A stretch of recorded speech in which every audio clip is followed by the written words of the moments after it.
Et vous les mettez pas, quoi. Ouais, ils sont... Je les mets pas, mais Non, bah c'est pour pas les abîmer. il y a 5 ans. Vous avez raison, les chaussures, faut les laisser bonifier dans la boîte, quoi. Et vous les portez pas? Non, mais je les mets jamais. J'allais voyager justement pour les vendre. Mais vous les achetez où ces chaussures? Mais à l'époque, quand j'étais à Strasbourg. Non, ça c'est acheté en Angleterre, non? Non. Jamais mise, hein. Ah, mais ça, c'est des soldes, là. Ah, une facture. 1545 €. 1545 € pour une paire de chaussures, et les policiers vont en retrouver plus d'une trentaine de paires. Sans compter une chaîne IFI dernier cri et des télévisions 16/9. Espèces, 250 €. Vous payez toujours en espèces, vous, monsieur? Et vous n'avez pas une carte bancaire sur votre compte?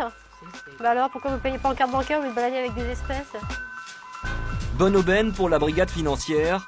L'homme interpellé est du genre conservateur. Il garde toute sa correspondance, enveloppe comprise. C'est dans cette pile de courrier que Nathalie découvre un envoi d'argent suspect au Zaïre.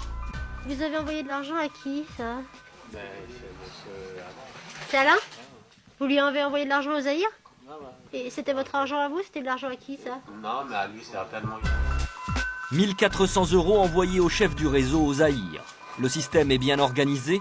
Quand il retourne au pays, l'escroc reçoit son argent par mandat. D'après des sources proches de l'enquête, il aurait fait construire une splendide villa dans l'un des quartiers chics de la capitale zaïroise.